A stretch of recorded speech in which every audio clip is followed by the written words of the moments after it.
Agora. Ok. Bom dia, irmãos. Feliz ano novo.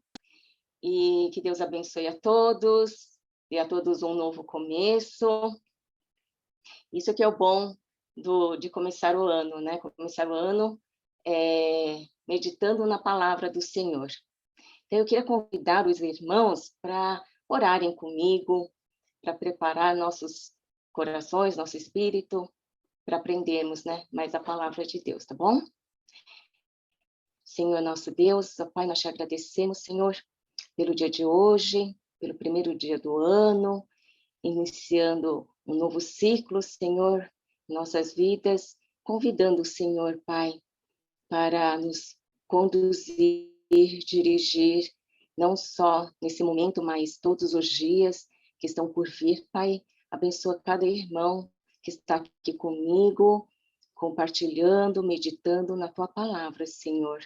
Nós te agradecemos por essa bênção, por esse privilégio, Senhor, e por essa carta tão linda que o Senhor nos deixou para nos ensinar a amar, a perdoar, a, Senhor, imitar a Cristo em tudo em nossas vidas, Senhor. Convido o Teu Santo Espírito, Pai, para que seja o condutor dessa aula, que me use como instrumento para abençoar, Senhor. Que o Senhor permita que nós tenhamos um entendimento mais profundo da Tua palavra, Senhor. Assim oro e agradeço e louvo. Então, vamos lá? Nós vamos começar a carta ao Filemon. Carta ao Filemon é uma carta escrita por Paulo, enquanto ele estava preso em Roma, a sua prisão em Roma, tudo indica que foi na sua prisão em Roma, primeira prisão, e onde ele escreveu também, juntamente, a carta aos Efésios, aos Gálatas, Filipenses, né? Todas essas cartas nós já estudamos, e também essa carta a Filemon.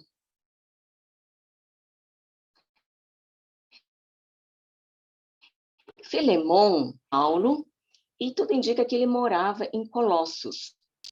E é uma carta muito curta, vamos dizer, uma cartinha, e é uma carta pessoal. Talvez não tão pessoal, né? Mas é uma carta que é endereçada diretamente a Filemon. E aqui, sobre a carta, então, nós temos que o autor é Paulo, é o próprio Paulo escrevendo, porque no final, Paulo escreve de próprio punho e tal. Então, o autor dessa carta é Paulo, a data provável de 60, 62 depois de Cristo, em prisão em Roma, e destinatário seria o Filemon, mas também a igreja que está em tua casa. Então, Paulo aqui já tem dessa carta para o Filemon, principalmente, e que ela fosse lida pela toda a igreja, para toda a igreja. E o propósito dessa carta é o quê? É um pedido de aceitação e perdão ao escravo fugitivo Onésimo. E o tema dessa carta é o perdão, mas é o amor que perdoa.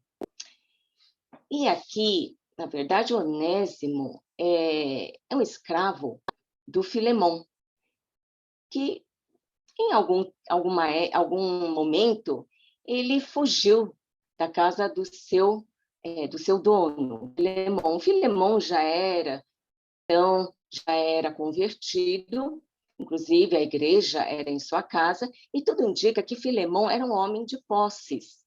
Mas além de ser conhecido como homem de posses, ele era muito conhecido pelo teu amor, né, pela tua generosidade com os irmãos da igreja, tanto que ele cedia a sua casa para a igreja.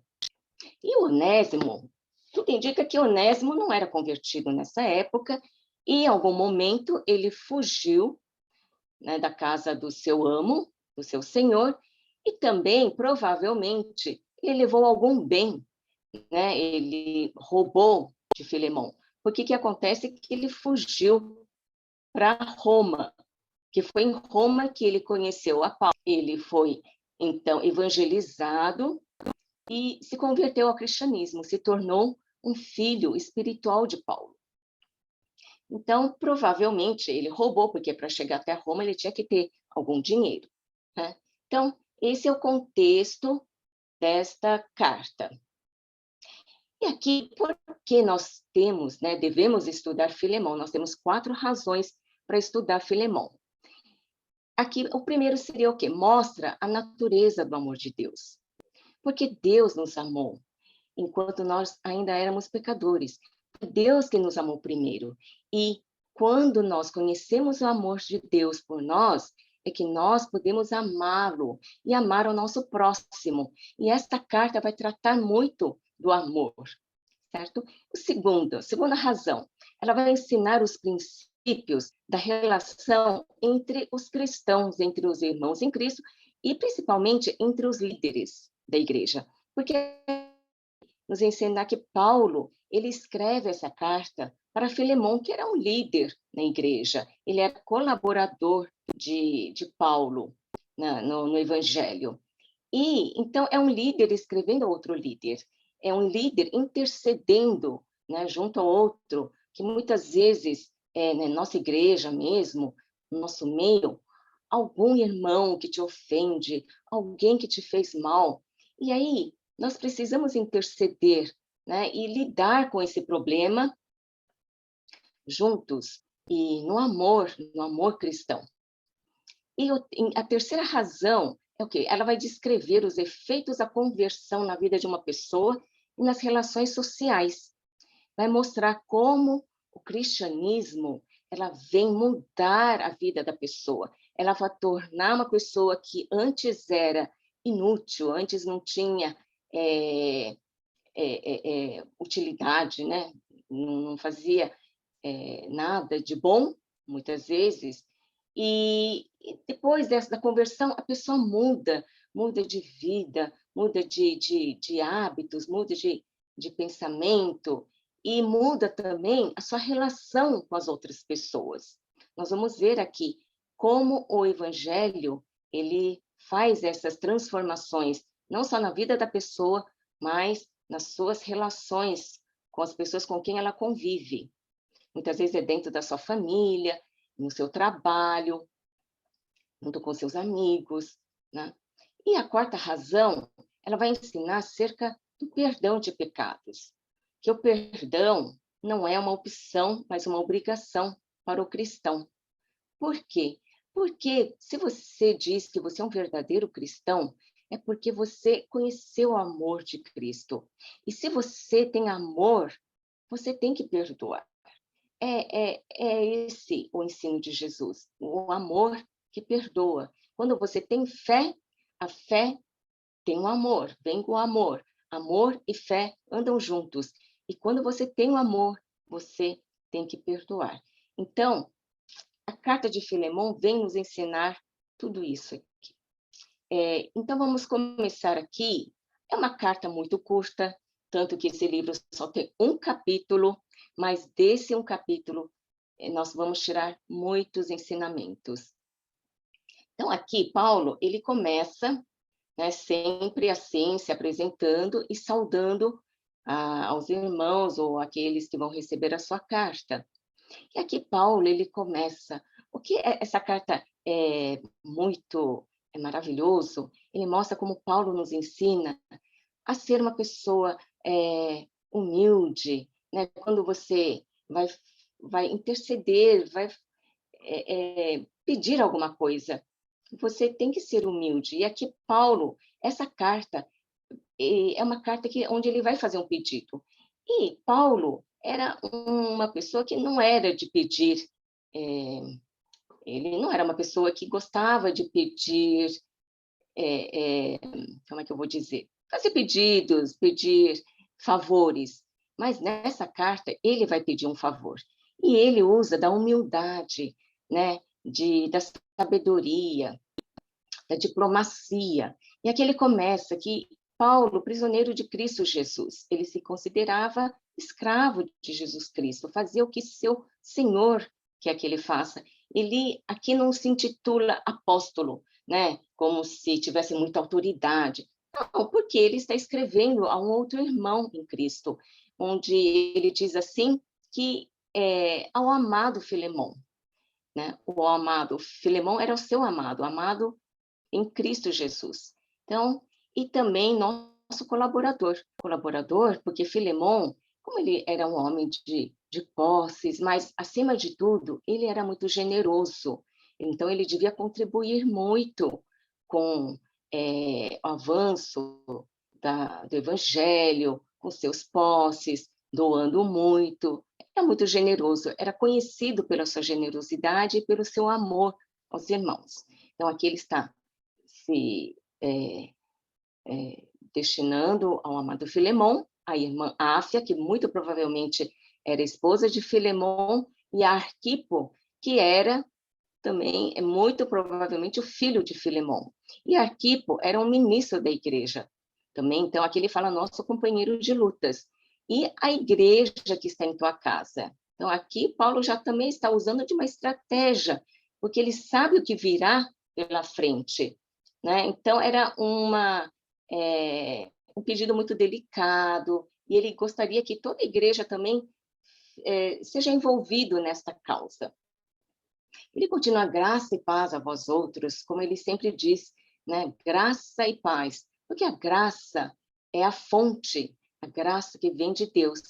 E essa fonte é que dá paz, né? Para os santos, para os que estão em Cristo. Então ele fala, graça e paz a vós outros da parte de Deus, nosso Pai, Senhor Jesus Cristo. E continuando, então, aqui ele entra com ação de graças, né? Ele fala, dou graças ao meu Deus, lembrando-me sempre de ti nas minhas orações. Então, aqui mostra que Paulo está sempre orando pelos seus irmãos em Cristo. Isso nos ensina também que devemos sempre nos lembrar daqueles que estão sendo convertidos, que são nossos irmãos em Cristo, não importa onde estejam, né? Devemos sempre orar por eles. E estando ciente do seu amor e da fé que tens para com Jesus, o Senhor Jesus e todos os santos. Então, aqui ele novamente vai citar o amor, né? Ele usa o amor e a fé junto. Ele sabe, ele está falando que, Filemão, eu sei que você tem muito amor, você tem fé, né, para com Jesus e para com todos os irmãos, com todos os santos, né, que ele está, então, evocando o amor que Filemão tem. Então, para que a comunhão da fé se torne eficiente no pleno conhecimento de todo o bem que há em nós para com Cristo, esse versículo, muito provavelmente, esteja falando da generosidade que Filemão tem.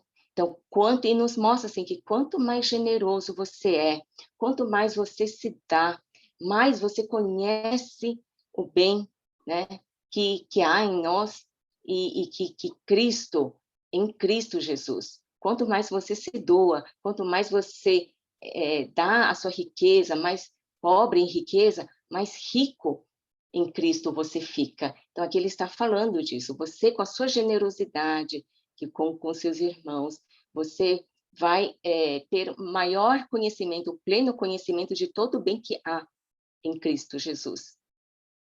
E aqui ele chama o Filemão de irmão. Então, pois, irmão, eu tive grande alegria e conforto no teu amor, porquanto o coração dos santos tem sido reanimado por teu intermédio. Então, aqui nos mostra o caráter de Filemão, que ele devia ser muito amoroso com os irmãos, tanto que todos os irmãos em Cristo, naquele lugar, na sua igreja, eles se sentiam acolhidos, né? Reanimados, muitas vezes na perseguição, muitas vezes nas tribulações, eles encontravam ânimo, consolo, conforto na casa de Filemão, na sua igreja. Então, aqui mostra como é o Filemão.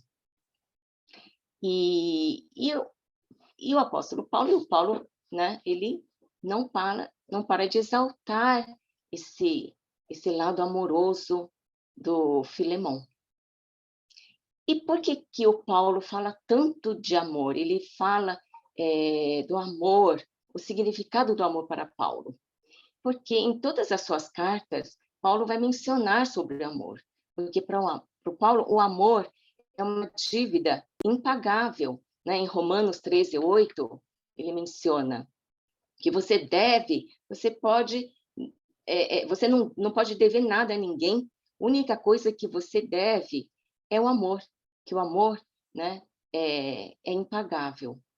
E sobre o cumprimento da lei. Se você tem o amor, você está cumprindo a lei. Se você ama, você cumpre a lei.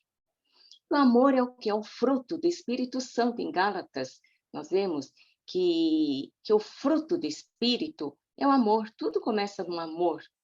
E o dom perfeito e eterno é o amor. Em 1 Coríntios 13, ele fala do amor.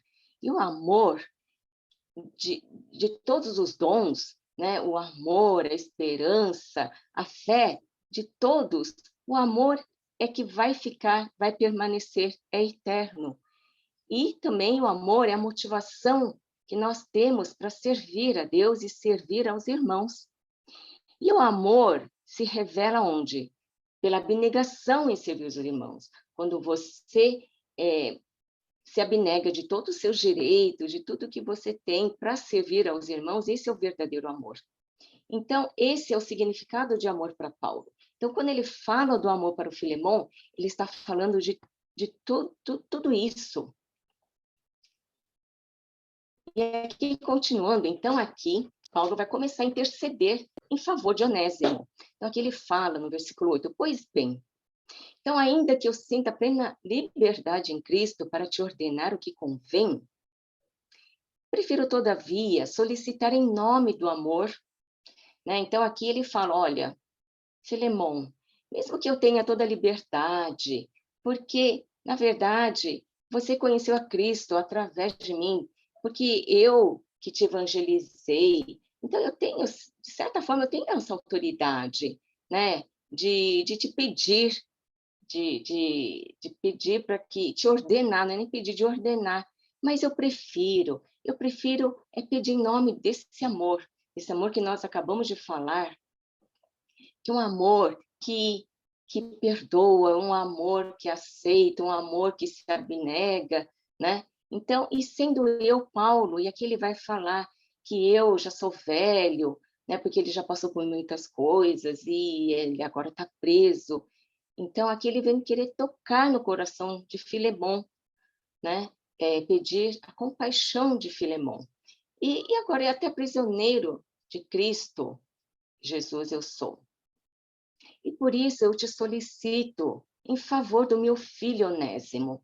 Né? Nós vemos aqui como Paulo demora para mencionar Onésimo. E aqui ele fala que Onésimo é o filho dele, porque na Bíblia nós vemos que quando você, através do Evangelho, ou mesmo no Antigo Testamento, tem um dito rabínico que quando você ensina a lei para o filho do seu vizinho, né, você se torna o pai dele. Então, aqui é a mesma coisa. Paulo, ele se intitula pai de Onésimo, pai espiritual, porque foi ele que converteu o Onésimo. Ele fala que gerei entre algemas, que foi na prisão. E aqui ele fala que antes te foi inútil, atualmente, porém, é útil a ti e a mim. E Onésimo, o nome Onésimo, no grego, significa útil. E aqui, então, Paulo faz um trocadilho com o nome de Onésimo. Ele fala assim, olha, Onésimo, que antes era inútil, e agora, porém, ele é útil. Né? Antes dele ser convertido, ele não tinha serventia, no modo de dizer espiritual, mas agora ele é útil. Assim como nós, quando nós somos convertidos, quando nós temos o novo nascimento, nós nos tornamos útil no corpo de Cristo, né? Nós começamos a fazer da nossa vida o útil dentro do corpo, e todo mundo tem essa utilidade, né? apóstolo Paulo também nos ensina que no corpo, nenhum órgão, nenhum membro é menos que o outro. Não, todos somos igualmente úteis dentro do corpo, e aqui ele fala útil a ti e a mim, porque agora ele se tornou um irmão em Cristo. E nós pensamos aqui que por que ele não, Paulo aqui já não pede a libertação de Onésimo, né, que era um escravo. Porque, na verdade, o cristianismo ele não podia confrontar, na época, a escravidão, né? E porque a escravidão estava muito enraizada na sociedade do Império Romano, Greco-Romano. Nós vemos também, até no Antigo Testamento, nós temos muitos escravos, mas nós temos que entender que a escravidão não foi instituído por Deus. Deus nunca viu com bons olhos a escravidão, mas o cristianismo ele veio para mudar assim essa relação de escravo e senhor. Ele vem regulamentar para que os escravos não sofram tanto, né? Então aqui a gente vai ver ainda mais para frente que o Paulo aqui ele não vai pedir pro Filemon libertar o Onésimo, ele só quer que ele o aceite de volta, porque Paulo sabe, né, que Onésimo, sendo escravo, ele está debaixo da lei. E o Filemon, como senhor, ele tinha toda a autoridade sobre o seu escravo. Porque escravo naquela época não era considerado pessoa, era uma ferramenta vivente, uma ferramenta simplesmente que é para fazer o trabalho forçado. Mas a escravidão naquela época, muitas vezes, era uma necessidade, né? Muitos escravos, eles não era que nem a escravidão do século XVIII, que né, iam lá e não era racial, não era vai lá e pega e rapta, sequestra alguém para levar como escravo, ou por ele ser negro, na época do século XVIII, a escravidão aqui no Ocidente. Não, naquela época, muitas vezes por pobreza, por necessidade de sobreviver, a pessoa que não podia sustentar a si mesma, a sua família, ele se vendia como escravo, simplesmente para poder sobreviver, para ter alguém que cuide dele. Então, era muito assim, economicamente, politicamente falando, a escravidão naquela época era muito importante, era edificado na sociedade. Então, não era o cristianismo não podia simplesmente se levantar e pedir abolição, emancipação. Mas o cristianismo ele veio para mudar essa relação, né, entre o escravo e o servo. Então, nós temos muitas passagens onde Paulo ensina isso. Nós temos aqui em Efésios, né, 6, 5, que ele fala assim, quanto a vocês, servos, obedeçam aos seus senhores aqui na terra com temor e tremor, com sinceridade de coração, como a Cristo, não servindo apenas quando estão sendo vigiados, somente para agradar pessoas, mas como servos de Cristo, fazendo de coração a vontade de Deus. Sirvam de boa vontade, como se estivessem trabalhando para o Senhor e não para as pessoas, sabendo que cada um, se fizer alguma coisa boa, receberá isso outra vez do Senhor. Seja servo, seja livre. E vocês, senhores, façam o mesmo com os servos, deixando as ameaças, sabendo que o Senhor, tanto deles como de vocês, está nos céus e que ele não trata as pessoas com parcialidade. Então, é isso que Paulo vem a ensinar aqui também. Então, ele fala com Filemon, Onésimo, ele te prejudicou, ele é teu escravo e ele precisa voltar. Ele reconheceu, muito provavelmente, Onésimo, durante a sua conversão, ele deve ter confessado a Paulo que ele era um escravo e que fugiu, E essa situação não podia ser mantida. Paulo não podia simplesmente ficar com Onésimo. E Onésimo estava sendo muito útil para Paulo na prisão, devia, né, estar lá ajudando Paulo, sendo muito amado por Paulo. Mas o que é certo, e Paulo tinha que enviar Onésimo de volta. Então, aqui nós temos outra lição, né? Que o cristianismo ele não veio para acobertar nada, ele veio para te libertar do pecado. Ele não vai. Deus perdoa, nós temos o perdão, mas nós temos que enfrentar as consequências. E o cristianismo faz isso, ele te capacita a enfrentar o seu pecado, né? E a fazer o que é correto. Então, aqui Paulo está enviando Onésimo de volta a Filemon, correndo risco, sabendo que Filemon podia muito bem castigá-lo.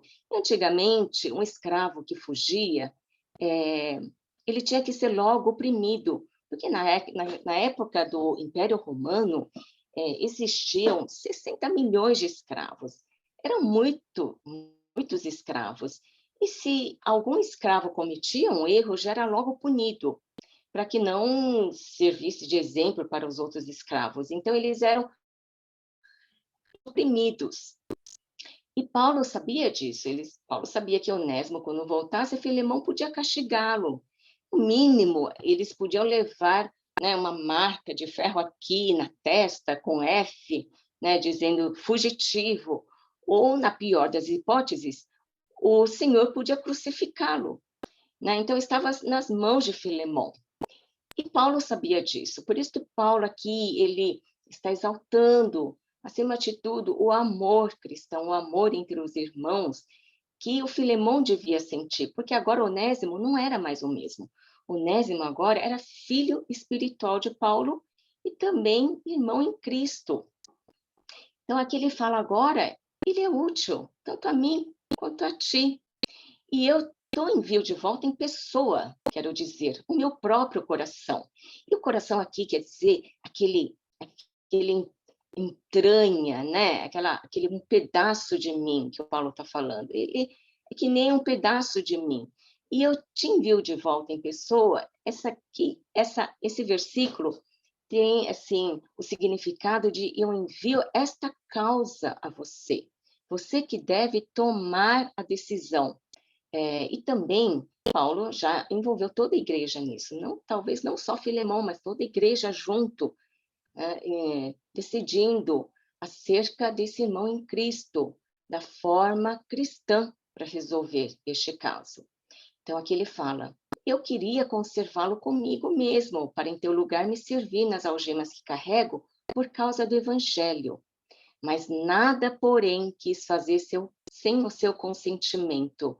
Então, aqui Paulo vai dizer, eu posso tomar essa decisão de conservar ele comigo, porque eu gosto muito, eu amo ele, eu preciso muito dele, ele está sendo muito útil para mim. Mas você tem a prioridade, é você que tem que decidir.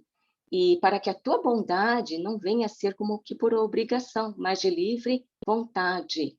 Né? Aqui é outro ensinamento, que quando nós fazemos algo por alguém, nós temos que fazer de livre e espontânea vontade, não por obrigação, porque a obrigação tira todo o mérito da bondade, certo? Então, aqui Paulo está dizendo, eu bem que podia, mas eu prefiro que você, na tua bondade, venha decidir. Bom, continuando, aqui Paulo já diz, pois acredito que ele veio a ser afastado de ti temporariamente, e a fim de que o recebas para sempre. Então, aqui nos mostra também que Paulo crê que tudo isso que está acontecendo, que aconteceu com a fuga do Onésimo, a conversão do Onésimo, tudo isso tem a mão de Deus, a vontade de Deus nisso tudo. Deus age nas circunstâncias. Tudo aconteceu pela vontade de Deus. De alguma forma, Deus permitiu, né, que Onésimo fugisse e fosse parar em Roma, fosse parar na mesma prisão de Paulo e fosse convertido. E se a gente pensar nisso, e avançar uns 50 anos, né, da história, tem a história de um mártir da igreja chamado Inácio, que ele, quando ele estava sendo levado para Roma para ser executado, ele também escreve várias cartas para as igrejas, e ele escreve uma igreja para Éfeso, na época, falando sobre um bispo muito querido chamado Onésimo. E parece que tudo indica que esse bispo Onésimo seja o Onésimo, o escravo, porque ele também faz um cadilho com o nome de Onésimo, de que era inútil e depois se tornou útil. Então, se for assim, nós vemos como Deus age na história e na vida, né, das pessoas. E tudo indica, a gente não sabe, mas provavelmente ele atendeu, né, o Filemão atendeu a Paulo, que Paulo queria que Onésimo fosse enviado de volta para ele, se essa fosse a vontade de Filemão. Então, se nós pensarmos tudo nessa história de Onésimo, desse bispo, que tudo leva a crer que seja, pode ser que realmente seja Onésimo o escravo, então, provavelmente Filemão devolveu Onésimo para Paulo, e ali Onésimo depois se tornou um grande bispo da igreja, e muito provavelmente ele, como era bispo de Efésios, em Efésios, e as cartas foram lá compiladas lá, as primeiras cartas, as cartas do Novo Testamento foram compiladas lá todas, né? E muito provavelmente esta carta de Filemão também, muitos estudiosos acreditam que foi o próprio Filemão que tinha essa carta em mãos e colocou aqui no nosso Novo Testamento para mostrar, olha, a minha vergonha veio para glorificar a Deus, veio contar essa história da vida dele, né? Isso é maravilhoso, né? Então, esse é um aspas. Então, voltando aqui. Então, aqui Paulo continua. E, então, ele foi tirado de você temporariamente, afastado de ti. Aqui Paulo não fala, olha, ele fugiu de você, mas ele foi afastado de ti, como se alguém o afastou. Quem? Deus afastou de ti temporariamente. E esse temporariamente, literalmente, significa 1 hora. Então, é por pouco tempo. E a fim de que o recebas para sempre, não como escravo, mas como um irmão caríssimo. Então, agora, ele não é só um escravo. Paulo não diz que ele deixou de ser escravo, mas ele era um escravo e, acima de escravo, ele é teu irmão em Cristo. Então, com maior razão de ti, quer na carne, né? Na carne, que é como escravo aqui na terra, o que é no Senhor, espiritualmente. Então, se, portanto, me considera seu companheiro, recebe-o como se fosse a mim mesmo. E se algum dano te fez, ou se te deve alguma coisa, lança tudo em minha conta. E aqui Paulo nos ensina a seguir a Cristo. Aqui é a imagem de Cristo, a obra de Cristo aqui, né? É como se nós fôssemos o Onésimo e estamos devendo a Deus. Nós pecamos, devemos a Deus. E Jesus Cristo intercede por nós e fala, lança tudo na minha conta. Tudo que ele deve, lança na minha conta. E Jesus fez isso com a nossa conta. Ele tomou para si nossa conta e ele morreu por nós, né? E nos reconciliou com Deus. E é aqui que Paulo também intercede, ele faz isso. Lança na minha conta se ele te fez alguma coisa, algum dano. Então, aqui, muito provavelmente, Onésimo realmente furtou algo de Filemão, subtraiu algo de Filemão. E Paulo aqui fala, deixa que eu vou pagar, né? Do próprio punho, eu escrevo, eu pagarei. E para não te alegar que também tu me deves a ti mesmo, Paulo aqui fala, olha, e não só isso, você me deve. Por que que Filemão deve a Paulo? Porque Filemão foi convertido, né, pelo Evangelho através de Paulo. Então, ele também era um filho espiritual de Paulo. Então, eles estão no mesmo nível, os dois, tanto Filemão quanto Onésimo, os dois eram filhos espirituais de Paulo. Então, eles são irmãos. E aqui ele fala, sim, irmão, né? Que eu receba de ti no Senhor este benefício. E reanima-me o coração em Cristo. Aqui fala, faz com que eu receba isso de você. Eu não te peço nada, mas faça isso por mim para alegrar o meu coração. E aqui ele fala, olha, certo como estou da tua obediência, né?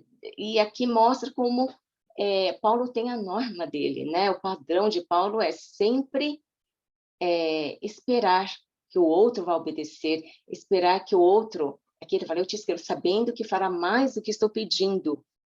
E dar esse mérito ao outro. Eu sei que você vai fazer muito mais do que eu espero. Isso nos ensina também que a gente deve esperar muito mais do outro quando estamos pedindo. Muitas vezes a gente fala assim, não vou nem te pedir porque eu sei que você não vai conseguir, né? Muitas vezes a gente, com um filho ou com um empregado, tal, e você fala assim, eu não vou nem pedir, com um amigo ou com um irmão, eu não vou nem pedir porque eu sei que ele não vai conseguir, eu sei que ele não vai fazer. E aqui o Paulo nos ensina, não, você tem que esperar mais, porque quando você espera mais, você motiva o outro a ser melhor. Ele fala que eu sei que você vai fazer muito mais do que estou pedindo, e pela tua obediência, que eu sei que você é obediente.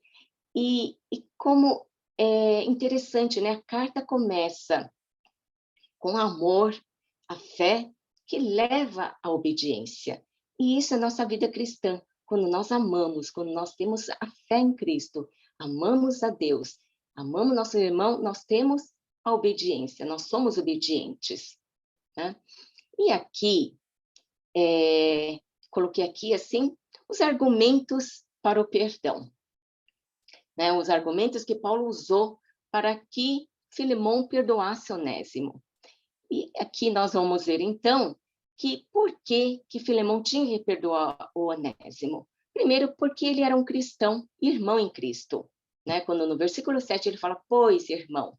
Então, se você é irmão, você deve perdoar. E segundo argumento, pois acredita, é o que nós falamos antes, porque era um plano de Deus. Paulo crê que tudo faz parte do plano de Deus.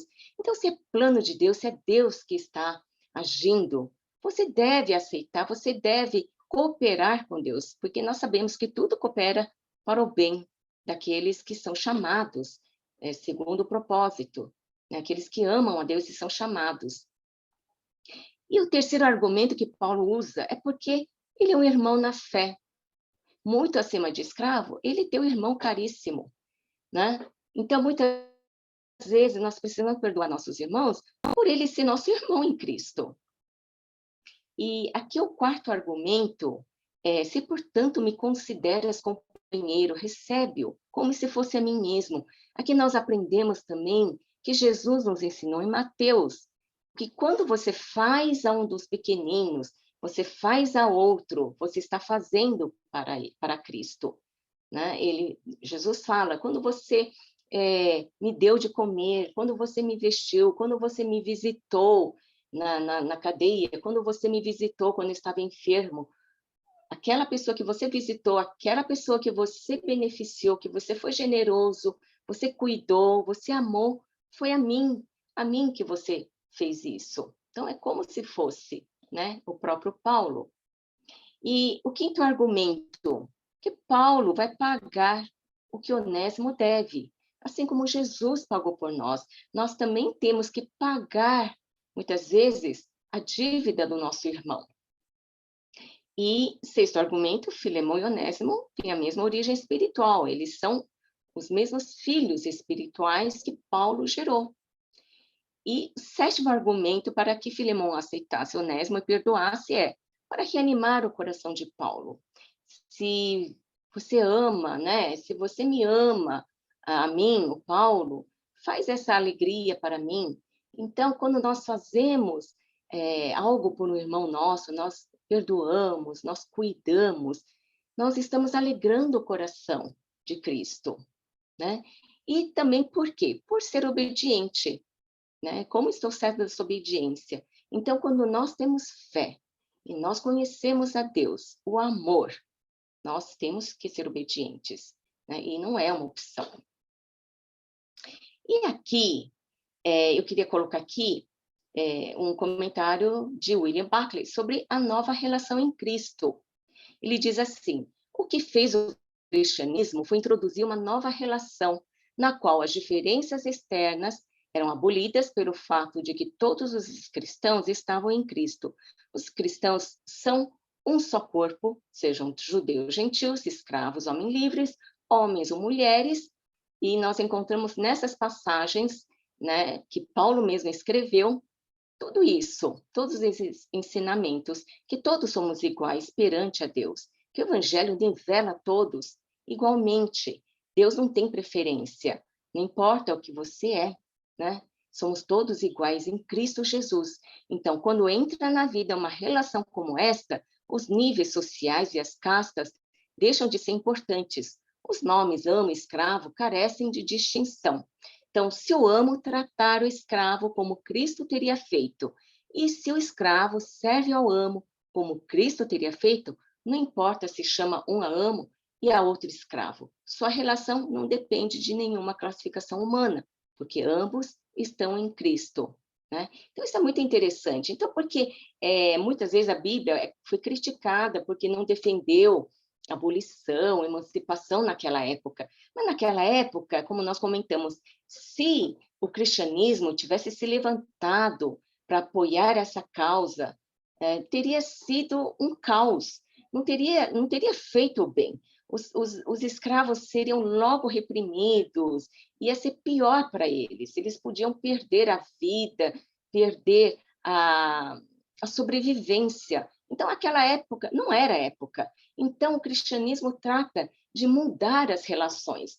E você vê que se mudar a relação, tudo, né, toda a história muda, tanto que mudou, tanto que depois muitos papas realmente da Igreja Católica, né, defenderam a abolição, a emancipação dos escravos. Então, isso muitas vezes leva tempo. Então, o cristianismo vem a trabalhar nesse nível de relação entre as pessoas, entre os irmãos, né? Então, se você age dessa forma também, você que é um verdadeiro cristão, onde você estiver, né? Em Coríntios 7:17 fala, Deus, do modo como Deus te chamou, do jeito que você foi chamado, você sendo pai, mãe, irmão, você não vai deixar de ser patrão, você não vai deixar de ser empregado, não vai deixar de ter essa função. Mas é nessa, né, na sua vida, ao redor da vida dos outros, mudar a sua relação com quem convive com você. Então, essa é a importância, né, desse aprendizado na carta de Filemão. E aqui nós entramos em saudações finais. Então, aqui Paulo diz, ao mesmo tempo, prepara-me também pousada, pois espero que por vossas orações vos serei restituídos. E aqui nós aprendemos mais uma coisa com Paulo. Paulo que fala sobre predestinação, Paulo que fala que tudo Deus é soberano. Sim, Deus é soberano, mas Deus também quer que nós intercedamos. Então, Paulo aqui crê que pelas orações dos irmãos, ele vai ser solto, né? Ele sabe que tem a vontade de Deus, mas a vontade de Deus, acima de tudo, quer que nós cooperemos. Então, nós temos que orar, né? Então, pelas nossas orações, a vontade de Deus é cumprido, o propósito de Deus é cumprido, e você será restituído. E a gente sabe que depois, realmente, Paulo foi solto.